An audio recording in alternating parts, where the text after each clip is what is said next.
Hello friends, last video में हम लोगों ने मॉलिक्यूलर ऑर्बिटल थ्योरी कंप्लीट किया था। आज के वीडियो बहुत इंपॉर्टेंट है क्योंकि एक नए लेसन की शुरुआत कर रहे हैं और स्टेट्स ऑफ मैटर। जैसा कि हम लोग जानते हैं कि जो किसी भी सब्सटेंस या किसी भी मटेरियल की 3 मेन स्टेजेस हम लोगों ने पढ़ी हैं। वैसे तो और भी होती हैं, लेकिन हम लोगों ने 3 मेन स्टेजेस पढ़ा है। और वो स्टेजेस कौन सी हैं? वो हैं सॉलिड, लिक्विड और गैस। तो सॉलिड के बारे में हम लोगों को सॉलिड स्टेट एक अलग लेसन में पढ़ना है।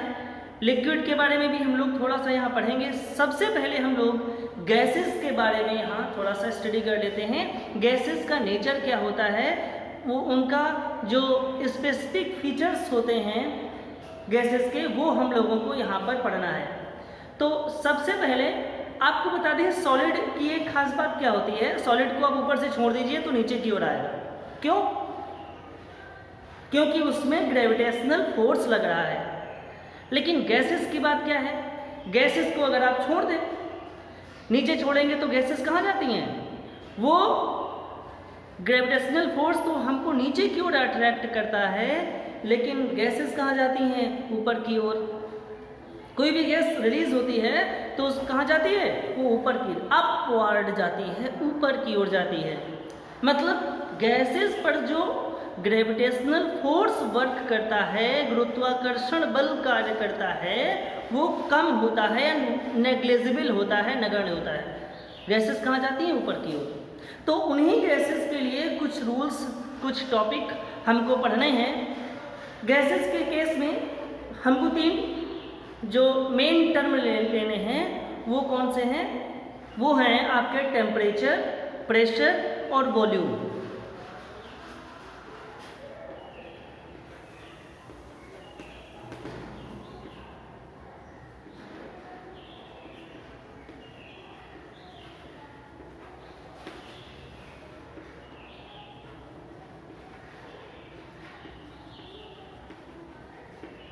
वॉल्यूम और गैस का अमाउंट भी लेना पड़ेगा। उसके लिए हम यहां पे लिखेंगे मोल। मोल। तो गैसेस के लिए कुछ साइंटिस्ट ने अपने अपने रूल्स दिए हैं, कुछ नियम बताए हैं, उनके बारे में हम लोग स्टडी करेंगे। जैसे कि रॉबर्ट बॉयल, सबसे पहला फर्स्ट लॉ जो है वो है रॉबर्ट बॉयल।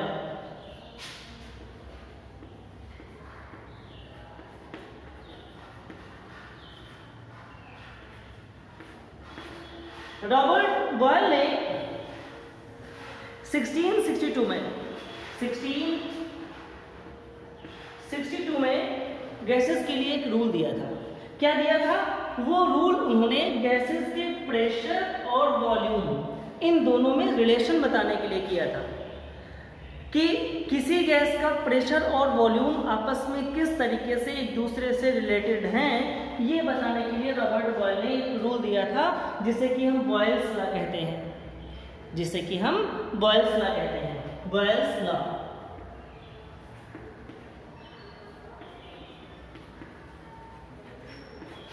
और ये बॉयल्स लॉ क्या कहता है? बॉयल्स लॉ कहता है कि यदि हम टेम्परेचर और मोल, मतलब क्वांटिटी और टेम्परेचर, किसी भी गैस का अमाउंट और उसका टेम्परेचर कांस्टेंट रखें। कांस्टेंट का मतलब ना तो उसको हम बढ़ाएंगे ना तो उसको हम घटाएंगे, ठीक? नाइदर इंक्रीज नॉर डिक्रीज, कुछ नहीं करेंगे। उस कंडीशन पर जब हम देखते हैं तो जो किसी भी गैस का वॉल्यूम होता है वो प्रेशर के इनवर्सली प्रोपोर्शनल टू होता है। मतलब कि eight constant temperature and amount means given mass at a definite mass रखेंगे, मतलब फिक्स मास रखेंगे। the volume of a gas is 1 by p, is directly proportional to 1 by p, या हम कह सकते हैं volume is inversely proportional to pressure. कब? At constant temperature and N मोल, N फॉर मोल अमाउंट।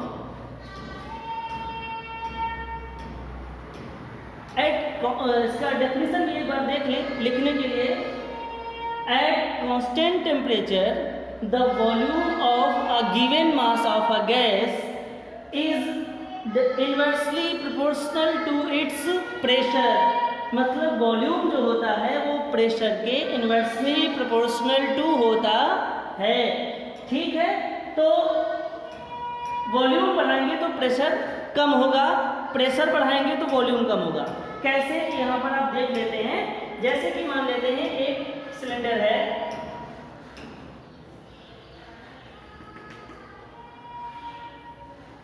इसका वॉल्यूम इतना है और प्रेशर कितना है,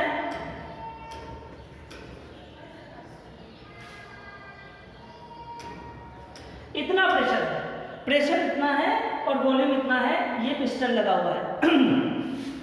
इस पिस्टन को थोड़ा सा प्रेस करते हैं, दबाते हैं। जब पिस्टन को हम दबाएंगे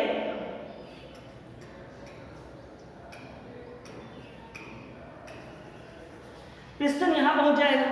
अब देखिए वॉल्यूम कितना बचा,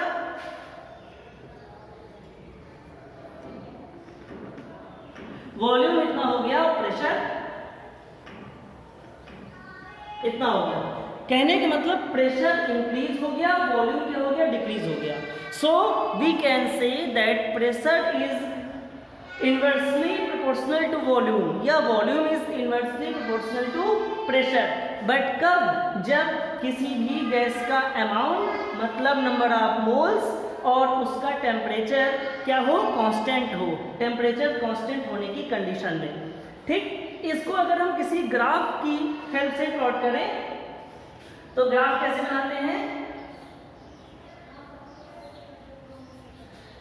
यहां पे ले लिया वॉल्यूम, तो देखिए ये ग्राफ ऐसे आता है। वॉल्यूम कम हो रहा है तो प्रेशर क्या हो रहा है, इंक्रीज हो रहा है। वॉल्यूम जैसे जैसे कम करेंगे प्रेशर क्या होगा, धीरे धीरे वॉल्यूम इंक्रीज हो रहा है तो प्रेशर क्या हो रहा है, डिक्रीज हो रहा है। तो ये हम समझ गए कि प्रेशर वॉल्यूम के इनवर्सली प्रोपोर्शनल टू होता है। बस इतनी सी बात आपको जाननी है। यहां पर मान लीजिए कि वॉल्यूम क्या था, V1 था, प्रेशर क्या था, P1 था, वॉल्यूम क्या हो गया, V2 हो गया, प्रेशर क्या हो गया, P2 हो गया।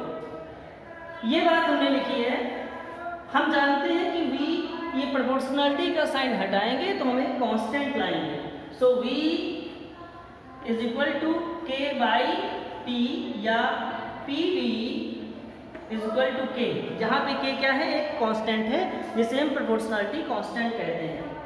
अब दो कंडीशन है, जैसे जब दो कंडीशन हो जाएंगी तो P1 V1 is equal to K and P2 V2 is equal to K। या हम लिख सकते हैं P1 V1 is equal to P2 V2। ये दो कंडीशन पे आ गया। दो कंडीशन पे अगर प्रेशर दिए हों, दो वॉल्यूम दिए हों, तो इस तरीके से हम मालूम कर सकते हैं कि वॉल्यूम दूसरा क्या होगा या प्रेशर क्या होगा।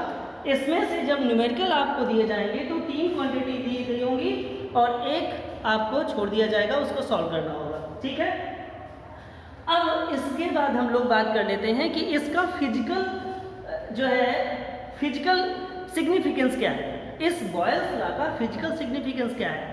तो फिजिकल सिग्निफिकेंस की बात में हम जानते हैं कि जो ये बैलून फ्लाइट होती हैं, जो बैलून ऊपर ले जाते हैं फ्लाइट करने के लिए, तो उसमें क्या होता है कि हम कौन सी गैस फिल करते हैं, हाइड्रोजन और हीलियम।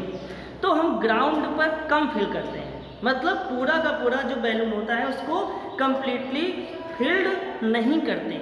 क्यों नहीं करते, क्योंकि यदि हम उसको कंप्लीटली फिल्ड कर देंगे तो ऊपर जाएगा, जब वो जैसे जैसे ऊपर जाएगा तो वहाँ क्या होगा, प्रेशर कम होगा। जब प्रेशर कम होगा तो वॉल्यूम और बढ़ेगा, वॉल्यूम और बढ़ेगा तो वो क्या, बैलून क्या हो सकता है, बर्स्ट हो सकता है, फट सकता है। इसलिए ग्राउंड पे जब होता है तो उस पर हम एयर यानी जो गैसेस फिल करते हैं, हाइड्रोजन और हीलियम, उसे कम फिल करते हैं ताकि जब वो ऊपर जाए तो उसका वॉल्यूम ऑटोमेटिक बढ़ेगा। क्यों बढ़ेगा, क्योंकि जैसे जैसे हम ऊपर जाते हैं तो एटमॉस्फेरिक प्रेशर क्या होता है, कम होता है। और हम यहाँ देख रहे हैं कि प्रेशर वॉल्यूम में इन्वर्स रिलेशन है। प्रेशर कम होगा तो वॉल्यूम ऑटोमेटिक बढ़ेगा। इसीलिए ग्राउंड पर जब हम फिल करते हैं किसी बैलून को, तो उस पर हम क्या करते हैं, उस पर जो वॉल्यूम रखते हैं उसका कम रखते हैं थोड़ा सा, ताकि ऊपर जाकर के ऑटोमेटिक वो बढ़ जाएगा। ठीक है। इसके बाद एक दूसरा सिग्निफिकेंस भी है। दूसरा सिग्निफिकेंस क्या होता है, एक सुना होगा, एक होता है एल्टीट्यूड सिकनेस।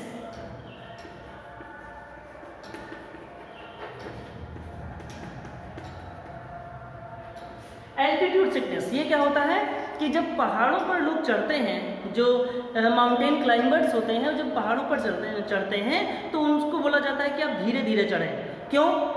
बहुत तेज़ी के साथ नहीं चढ़ना चाहिए, नहीं तो एल्टीट्यूड सिकनेस हो जाती है, बीमारी हो जाती है। क्यों? उसका रीज़न ये है कि हम ये जानते हैं कि प्रेशर और डेंसिटी, प्रेशर एंड डेंसिटी घनत्व दोनों एक दूसरे के डायरेक्टली प्रोपोर्शनल होते हैं।